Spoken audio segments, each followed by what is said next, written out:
Hello guys, welcome back to my YouTube channel. Channel ആരെങ്കിലും പുതുതായിട്ട് കാണുന്നുണ്ടെങ്കിൽ ലൈക്ക് ചെയ്യാനും ഷെയർ ചെയ്യാനും സബ്സ്ക്രൈബ് ചെയ്യാനും മറക്കരുത് കേട്ടോ. അപ്പോൾ ഇന്നലെ നമ്മൾ ഞണ്ട് ക്ലീൻ ചെയ്യുന്ന ഒരു വീഡിയോ ഇട്ടു. അപ്പോൾ എന്തായാലും അത് കുക്ക് ചെയ്യാതെ പോകുന്നൊരു മോശമല്ലേ. അപ്പോൾ നമ്മളിന്ന് ഞണ്ടെങ്ങനെ റോസ്റ്റ് ചെയ്യാമെന്ന് നോക്കാം കേട്ടോ. അപ്പം ഈസി ആയിട്ട് വലിയ ഡെക്കറേഷനൊന്നും ഇല്ലാതെ നമുക്ക് ഈസി ആയിട്ട് എങ്ങനെ ഞണ്ട് റോസ്റ്റ് ചെയ്യാമെന്ന് നോക്കാം. അതിൻ്റെ ഒരു വീഡിയോ ആയിട്ടാണ് ഞാൻ വന്നിട്ടുള്ളത്. അപ്പോൾ നമുക്ക് കുക്കിങ്ങിലോട്ട് കിടക്കാം കേട്ടോ. ഇതിൻ്റെ ഭംഗി കണ്ട് ആസ്വദിച്ചെങ്കിൽ നമുക്ക് കുക്കിങ്ങിലോട്ട് പോവാം. അപ്പോൾ അതിലേക്ക് ആവശ്യമുള്ള സാധനങ്ങൾ: തക്കാളി വേണം, 2 വലിയ സവാള എടുത്തിട്ടുണ്ട്, ഒരു ചെറിയ 2 കഷ്ണം ഇഞ്ചി എടുത്തിട്ടുണ്ട്, നൈസായിട്ട് അരിഞ്ഞ കേട്ടോ സവാള.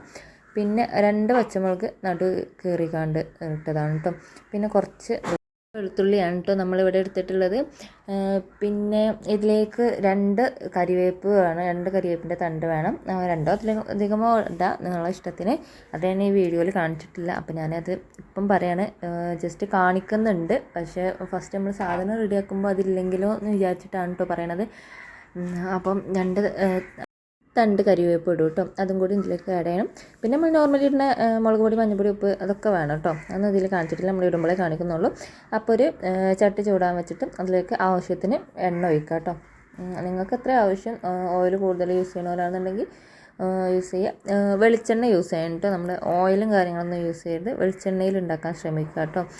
എന്നിട്ട് ഇതിലേക്ക് എണ്ണ ചൂടായി വരുമ്പം ഉള്ളി ഇടുക കേട്ടോ. ഉള്ളി വാടാൻ വേണ്ടി ഇടാം.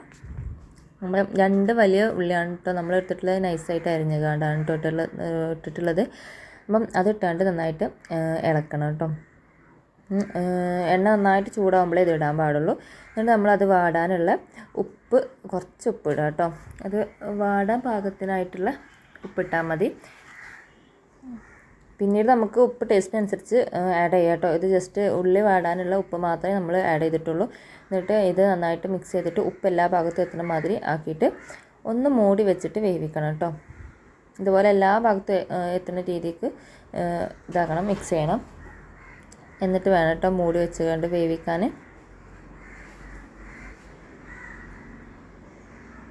നമുക്കിതൊന്ന് മൂടി വെക്കാം. കണ്ടോ, മൂടി വെച്ചു. നമുക്ക് കുറച്ച് നേരം വെയിറ്റ് ചെയ്യാം. എന്നിട്ട് അതിലേക്ക് നമ്മൾ ഇഞ്ചിയും വെളുത്തുള്ളിയും ജസ്റ്റ് ഒന്ന് ചതച്ചെടുത്തിട്ടുണ്ട് കേട്ടോ.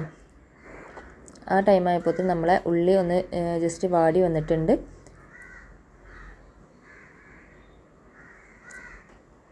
പാകത്തിന് വാടി വന്നിട്ടുണ്ട്, നന്നായിട്ട് വാടിയിട്ടില്ല, എന്നാലും കുഴപ്പമില്ലാത്ത രീതിക്ക് വാടിയിട്ടുണ്ട്. അപ്പോൾ നമ്മൾ അതിലേക്ക് ഇഞ്ചിയും വെളുത്തുള്ളിയും ജസ്റ്റ് ചതച്ചത് ആഡ് ചെയ്യാം കേട്ടോ.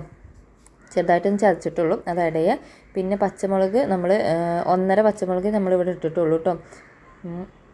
പിന്നീട് വേണമെന്നുണ്ടെങ്കിൽ നമ്മൾ എരിവിനനുസരിച്ച് ഇടാം കേട്ടോ. ഞങ്ങൾ ഫുള്ള് ആഡ് ചെയ്തിട്ടുണ്ട്, പക്ഷേ ജസ്റ്റ് ഫസ്റ്റ് 1.5 പച്ചമുളക് ഇട്ടിട്ടുള്ളൂ കേട്ടോ. പിന്നീട് ലാസ്റ്റ് എത്തിയപ്പം എരിവ് കുറവായതുകൊണ്ട് നമ്മൾ പച്ചമുളക് ഒന്നും കൂടി ആഡ് ചെയ്തിട്ടുണ്ട്.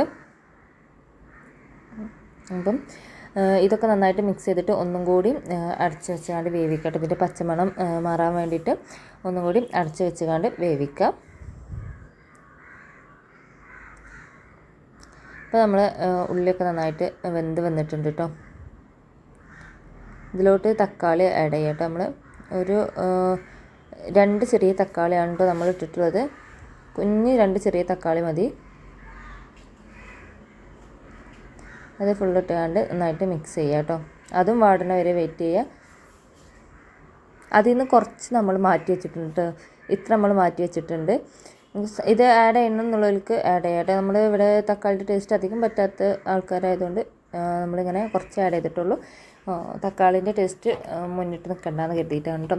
ഇതാണ് ഞാൻ പറഞ്ഞത്, നമ്മൾ 2 തണ്ട് ഇത് വെച്ചിട്ടുണ്ട്, കരിവേപ്പ് ഇട്ടിട്ടുണ്ട് കേട്ടോ. അതും ഇതിലേക്ക് ആഡ് ചെയ്യാനുള്ളതാണ്. അപ്പം അത് അതിലോട്ട് ഇടാം കേട്ടോ. വേവുന്ന ടൈമിൽ നമ്മൾ എണ്ണയിലൊന്നിട്ട് വാട്ടേണ്ട ആവശ്യമില്ല, ജസ്റ്റ് ഇതിൽ തന്നെ ഇട്ടാൽ തന്നെ മതി. വേവുന്ന ടൈമിൽ ഇതിലിടാം കേട്ടോ. എല്ലാതും വാടി കഴിഞ്ഞിട്ടാണ് കേട്ടോ നമ്മൾ മസാലകളൊക്കെ ഇടുന്നത്. നമ്മൾ എല്ലാ ഭാഗത്തും എത്തുന്ന രീതിക്ക് മിക്സ് ചെയ്തെടുക്കുക.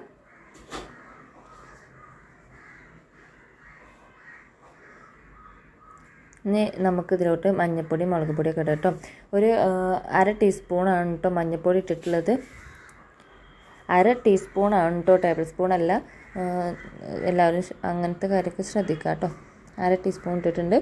പിന്നെ നമ്മൾ ഒരു 2 ടേബിൾ സ്പൂൺ മുളക് പൊടി ഇട്ടിട്ടുണ്ട് കേട്ടോ.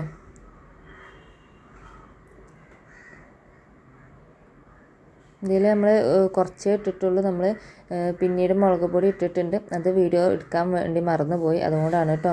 പിന്നെ ഒരു ടീസ്പൂൺ മല്ലിപ്പൊടിയാണ് ഇട്ടിട്ടുള്ളത്.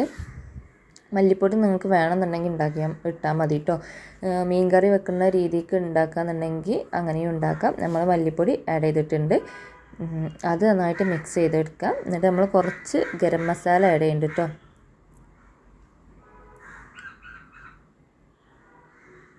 പൊടികൾ നമ്മൾ ഇടുമ്പം സ്റ്റൗ ഏറ്റവും കുറച്ച് വെക്കണം കേട്ടോ. ഇല്ലെങ്കിൽ പൊടികളൊക്കെ അടി പിടിച്ച് കരിയാനുള്ള ചാൻസ് ഉണ്ട്. അതുകൊണ്ടാണ് അങ്ങനെ പറഞ്ഞത്.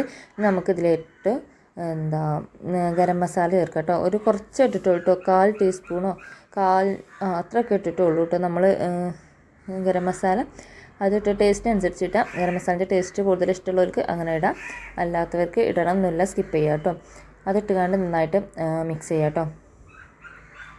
കളറ് കുറവാന്ന് തോന്നുന്നവർക്ക് കാശ്മീരി ചില്ലി പൗഡർ ഇടാം, അല്ലെങ്കിൽ എരിവ് വേണമെന്നുള്ളവർക്ക് നല്ല മുളക് പൊടി ഒന്നും കൂടി ഇടാം കേട്ടോ. നമ്മൾ ആഡ് ചെയ്യുന്നുണ്ട്, ഇതിൽ വീഡിയോ എടുക്കാൻ വിട്ടിട്ടുണ്ട്, അതുകൊണ്ടാണ് പറഞ്ഞത്.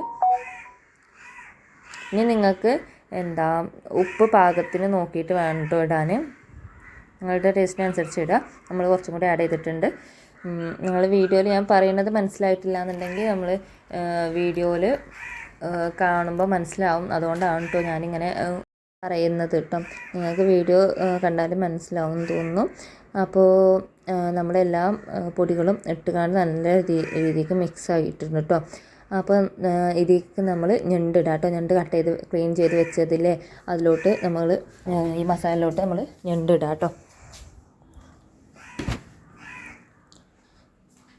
ഞണ്ട് ഇട്ടിട്ട് നല്ല രീതിക്ക് മിക്സ് ചെയ്യണം കേട്ടോ. എല്ലാ ഭാഗവും മസാല എത്തുന്ന രീതിക്ക് മിക്സ് ചെയ്യണം. നമ്മൾ ഈ സെൻറ്റർ ഞണ്ട് കട്ട് ചെയ്ത് എന്താണെന്ന് വെച്ചാൽ നമുക്ക് ഞണ്ടിൻ്റെ ഉള്ളിലോട്ട് മസാല കയറാൻ വേണ്ടിയിട്ടാണ് കേട്ടോ നമ്മളിങ്ങനെ ചെയ്തിട്ടുള്ളത്. അപ്പോൾ എല്ലാ ഭാഗത്തേക്കും ഉള്ളിലേക്കൊക്കെ മസാല കയറും, അതിൻ്റെ ടേസ്റ്റ് വരും. അതിന് വേണ്ടിയിട്ടാണ് ഞാൻ ചെയ്തിട്ടുള്ളത്. എന്നിട്ട് എല്ലാ ഭാഗത്തേട്ടും അങ്ങനെ ഞണ്ട് ഫുള്ള് മിക്സ് ചെയ്തെടുക്കുക കേട്ടോ. നമ്മൾ കുറച്ച് വെള്ളം ആഡ് ചെയ്തിട്ടൊരു 1/2 ഗ്ലാസ് വെള്ളം ആഡ് ചെയ്തിട്ട് മൂടി വെച്ചുകൊണ്ട് വേവിക്കുക കേട്ടോ. അതിൽ നിന്ന് കുറച്ച് വെള്ളം ഇറങ്ങാനുണ്ടാവും ഞണ്ടിൽ നിന്ന്, അപ്പം അതും ഉണ്ടാവും. അപ്പോൾ 1/2 ഗ്ലാസ് വെള്ളം വെച്ചിട്ട് നമ്മൾ മൂടി വെച്ചിട്ട് വേവിക്കുക. ഇത് വെന്ത് വരുമ്പം ഒരു ഓറഞ്ച് കളറാവും കേട്ടോ. തൊലികളൊക്കെ ഓറഞ്ച് കളറാവും. പെട്ടെന്ന് വേവ് കിട്ടും ഞണ്ട്, പെട്ടെന്ന് വേവും. അധികം വേവുള്ള ഇതല്ല, പെട്ടെന്ന് വെന്ത് കിട്ടും. അപ്പം നമ്മളുടെ റെസിപ്പി റെഡി ആയിട്ടുണ്ട്. ഞണ്ട് റോസ്റ്റ് റെഡി ആയിട്ടുണ്ട്. അപ്പോൾ എല്ലാവർക്കും എൻ്റെ വീഡിയോ ഇഷ്ടപ്പെട്ടു എന്ന് കരുതുന്നു. ഇഷ്ടപ്പെട്ടെങ്കിൽ ലൈക്ക് ചെയ്യാനും ഷെയർ ചെയ്യാനും സബ്സ്ക്രൈബ് ചെയ്യാനും മറക്കരുത് കേട്ടോ. അപ്പം എല്ലാവർക്കും വീഡിയോ മനസ്സിലായെന്ന് തോന്നുന്നു. അപ്പം പിന്നെന്താ, അപ്പം ഓക്കെ, ബൈ ഗൈസ്.